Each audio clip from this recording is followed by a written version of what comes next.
Nah, kita masuk ke konsep yang disebut eh, distribusi atau probability density function. Nah, ini Anda biasanya melihat ada fungsi distribusi seperti ini ya.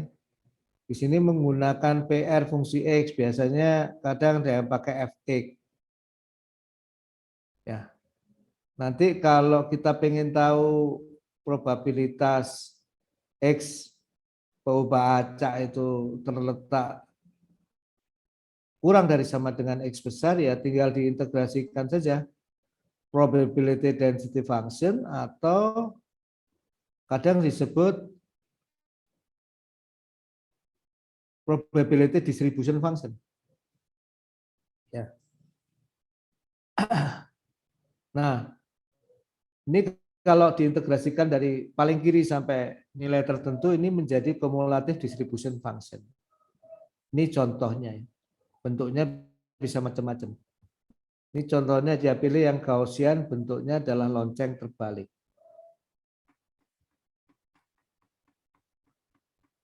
Nah,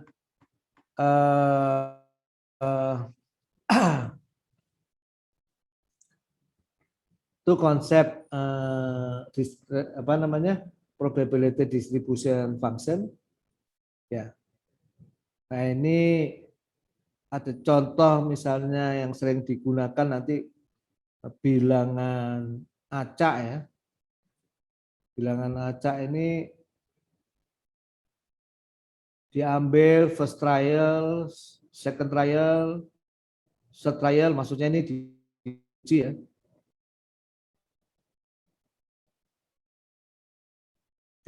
Tiap pengujian itu menghasilkan satu sampel di situ. Ya, kan beda-beda ya kalau bilangan acak itu. Distribusinya bilangan acak bisa macam-macam, bisa distribusi peluangnya itu uniform, bisa distribusi peluangnya Gaussian ya.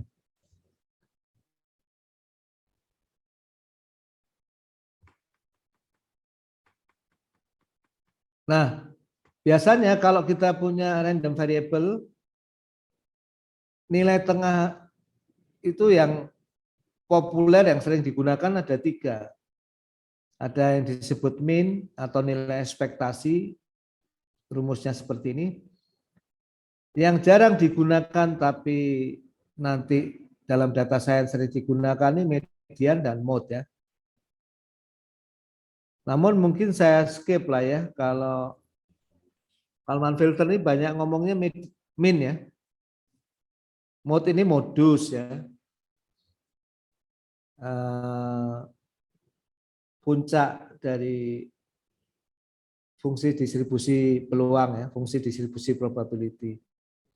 Kalau median itu nilai X yang di mana 50% persentil. Kebetulan kalau untuk Gaussian, modus, median, dan min itu sama. Tapi kalau distribusi yang tidak simetrik seperti ini, itu beda ya. Nah, kita sering menggunakan min. Tapi awas ya, hati-hati di proyek-proyek data science ya, itu sering sekali digunakan median dan mode, tergantung situasi.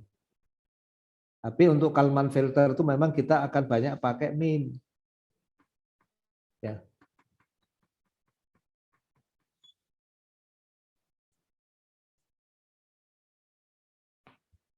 Ya Kak. Nah, min itu expected value, ini formulanya seperti ini. Nanti ada sesuatu yang disebut varians, kadang-kadang disebut second central moment ya. Ini X dikurangi minnya dikuadratkan kali fungsi distribusinya diintegrasikan. Ini yang disebut varians. Akar positifnya disebut standar deviasi. Fungsi ekspektasi itu, nilai ekspektasi itu bisa juga diterapkan pada function of random variable. Seperti ini. Ya. Nah, kemudian salah satu sifat penting dari expected value ini, dia adalah operator linier. Jadi expected value dari X1 tambah X2 sama dengan expected value X1 tambah expected value X2. Kemudian expected value dari sebuah bilangan konstan, ya, bilangan real K kali X, itu sama dengan K kali expected value dari EX. Ini bukti sederhananya. Ini berlaku untuk seluruh random variable, tidak perlu, mereka tidak harus statistically independent.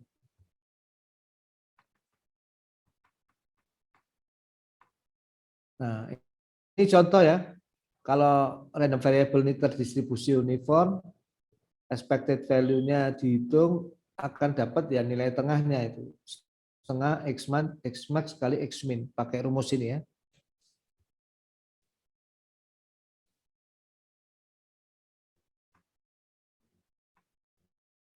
Nah, ini contoh varian dan standar deviasi dari suatu random variable yang distribusinya uniform. Uniform itu artinya konstan antara X min sampai X max. Jadi nanti kalau Anda di random generator itu ya, di Python atau di R atau di mana, biasanya disuruh milih distribusinya. Kalau uniform itu artinya dia konstan seperti ini. Ya. Anda bisa turunkan bahwa variansnya adalah A pangkat 2 dibagi 3. Ini asumsinya X max itu sama dengan minus X min dan sebaliknya. Jadi ini 0 A minus A. Gitu.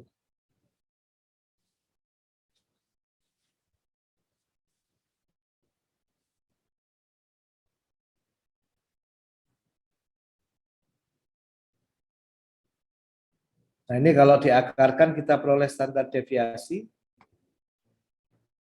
Nah untuk Kalman ya, dan banyak kasus, sangat banyak kasus, itu akan digunakan peubah acak Gaussian. Kadang-kadang dia disebut normal. Ya. Distribusinya seperti lonceng terbalik. Ini persamaannya. Di atas itu ada X minus minnya. X bar itu min ya. Min dari random variable itu kuadrat. Di sini itu ada sigma kuadrat ya.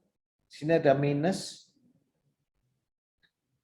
Kemudian di luar eksponensial itu ada per akar 2pi varians ya.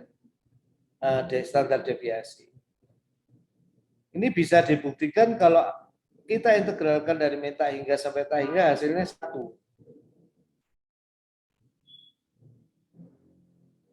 Penulisan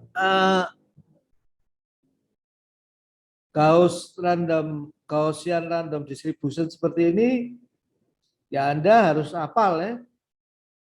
Bahaya kalau nggak hafal, walaupun ya sekarang banyak lah. Di internet bisa dicek, tapi ya saking seringnya digunakan ini. Kayaknya kalau Anda paham Kalman filter, ya, atau stochastic process itu, atau probability statistik terus tidak hafal bentuk sebetulnya distribusi normal itu seperti apa atau distribusi Gauss itu seperti apa ya diragukan. Nah ini dengan mudah bisa diturunkan kalau persamaannya seperti ini, maka nilai ekspektasinya akan keluar X bar ini ya. Ya. Kemudian variansinya akan keluar sigma X kuadrat ini. Ini sebetulnya semua bisa dibuktikan ya. Tapi ya kita loncat. Bahkan di pelajaran probability statistik sering diloncat. Tapi kalau ada yang pengen mengurut ya silahkan. Ini semua bisa dibuktikan, bukan tidak ada yang doktrin. Dan buktinya semua mathematical proof. Karena seluruh pembahasan probability statistik itu basically matematik. Seperti yang saya sebutkan, bukan sains ya. Ya semua bisa diurut dari aksioma. Semua bisa dibuktikan. Nah, kadang-kadang sangat bermanfaat untuk mengetahui bahwa jumlah data atau peluang kejadian itu terletak di antara random variable itu terletak di antara min plus minus satu standar deviasi itu adalah 68%. Ini pembulatan tentu naik. Kalau plus minus 2 standar deviasi itu kira-kira 95%. Kalau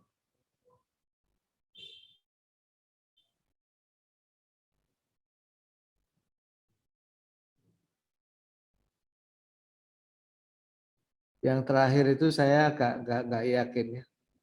99% tuh. Seingat saya 99,7%. Pak ini kayaknya salah ya. Tolong dicatat ya. Menurut Pak Dimitri ini 99,7%. Ya. Sebetulnya ya kalau Anda mau bisa dicek di kalkulator probability ini bisa.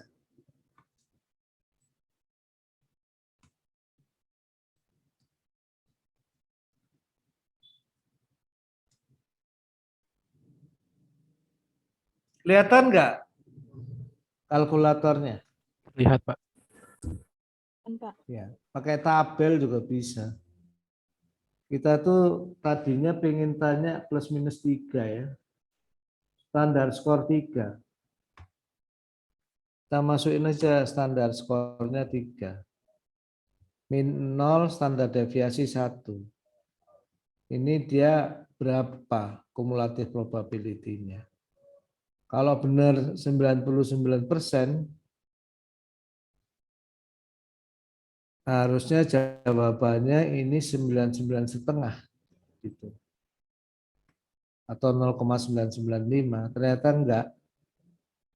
0,999. Ya. Itu artinya apa? Ya, sebelah kiri sisa 0,00001, satunya 0,001 ya. Jadinya apa? Plus minus 3 standar deviasi itu 0,998 atau 0,997. Salah ya. Kalau dia kepengen 0,995 itu seingat saya 2,57 ya.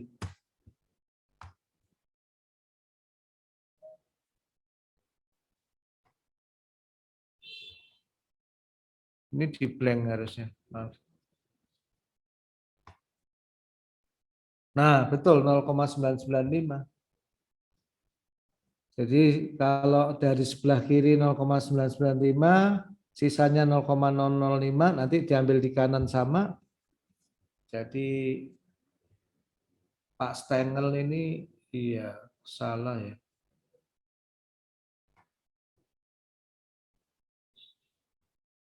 Tadi ya kuliahnya kita Zoom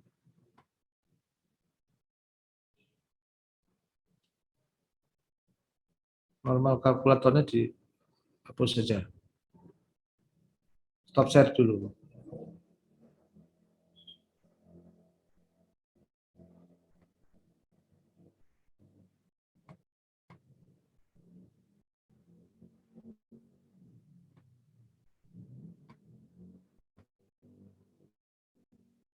Jangankan bahan kuliah, buku reference saja suka salah, ya. Apalagi bahan di internet, jadi hati-hati. Jadi ini salah ya. Kalau plus minus 3 itu ini enggak segitu ya. Sekitar 0,997 atau 0,998. Kalau kepengen 99%, ini tadi angkanya 2,57 ya. Ya. Ya, kebetulan saya ngajar statistik 25 tahun ya. Tapi dulu saya waktu masih kuliah juga suka beberapa kali menemukan kesalahan fatal di buku reference ya. Buku yang nulis manusia juga, jadi harus tolong ini diralat ya. 68%, 95% ya. Ini kalau Anda mau 99%, ini plus minus 2,57 ya, standar deviasi.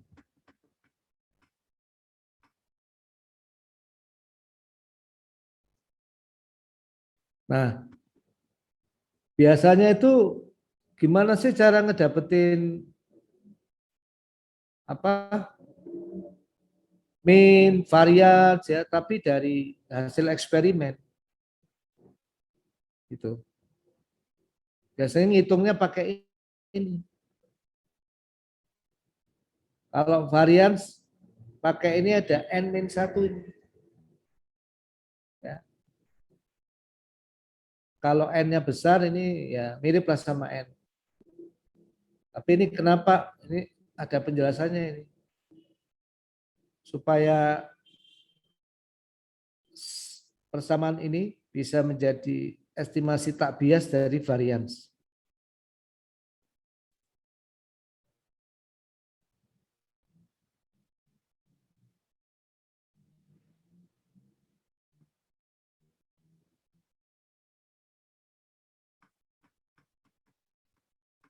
Nah, salah satu teorema sangat penting dalam statistik yang probability yang nanti akan banyak digunakan untuk statistik ini namanya adalah central limit theory. Central limit theory atau dalil limit tengah gitu ya. Apa bunyinya ini? Kalau kita punya variabel acak atau random variabel ya. Ada 10 atau ada 100 ya. Atau ada 1000 yang masing-masing itu independen, statistiknya independen. Dan 1000 atau 100 atau banyak variabel acak atau random variabel itu fungsi distribusi probability-nya identik. Ya. Ini biasanya disebut IID.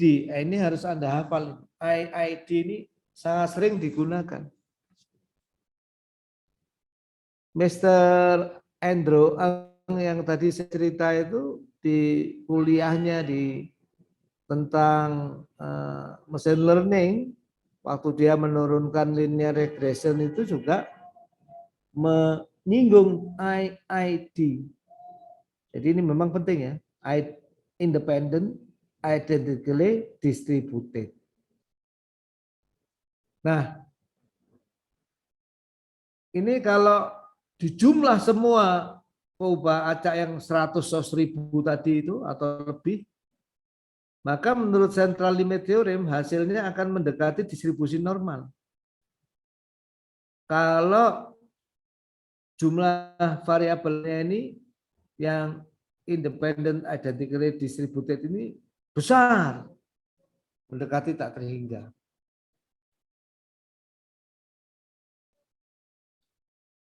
Nah, kemudian menurut central limit theorem juga jumlah dari random variable continue itu menghasilkan konvolusi fungsi density probability-nya. Ini gambarannya. Ini X itu probability distribution function-nya uniform seperti ini. Ingat kalau ini probability distribution function, salah satu cirinya kalau diintegrasi dari kiri ke kanan total pasti hasilnya 1. Ini misalnya Y. Ini probability distribution function-nya seperti ini. Ini kalau diintegrasi 1. Nah, X1 kalau ditambah dengan X kalau ditambah dengan Y akan menghasilkan Z. 2 ini dikonvolusikan. Ya. Seperti ini ya. Nah, kita lihat.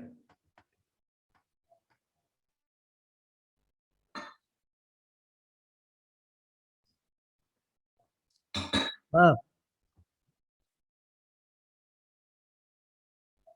X1 tambah X2. Ini X1 dan X2 dianggap sama. Dua variabel seperti ini dijumlah hasilnya ini. Ya. Konvolusi jadi. Dia dikonvolusikan dengan dirinya sendiri itu persamaannya ini konvolusi. Nanti kalau ditambah lagi dengan X3 ya dikonvolusikan lagi. Jadinya gini.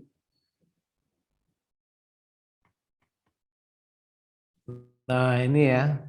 Nah mungkin yang seperti ini waktu S1 kurang teramati. Nah ini harus diperhatikan.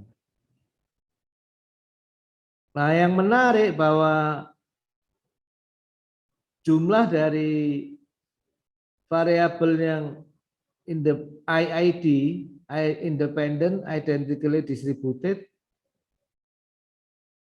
walaupun distribusi asalnya ini uniform seperti ini ya, di jumlah 3 aja dia udah mulai mendekati lonceng terbalik. Ini kalau diteruskan X1 tambah X2 tambah X3 dan seterusnya betul-betul makin mendekati distribusi normal. Gitu ya. Ini baru 3 aja sudah mendekati distribusi normal. Apalagi kalau 30 itu sudah sulit dibedakan dengan distribusi normal. Asalnya nggak normal ini. Asalnya uniform. Jadi nanti asalnya apapun kalau dijumlahkan ya hasil penjumlahannya itu ketika variabel jumlah random variabel yang dijumlahkan tuh mendekati tak ringan atau besar sekali, maka dia mendekati normal. Itu adalah esensi central limit theorem.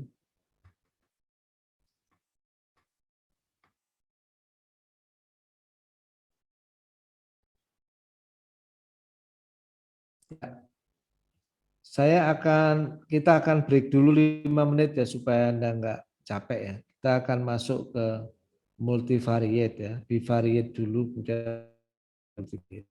Ya. Baik, Pak. Yuk, ya. Silakan nanti kalau mau nanya kita break dulu 5 menit ya.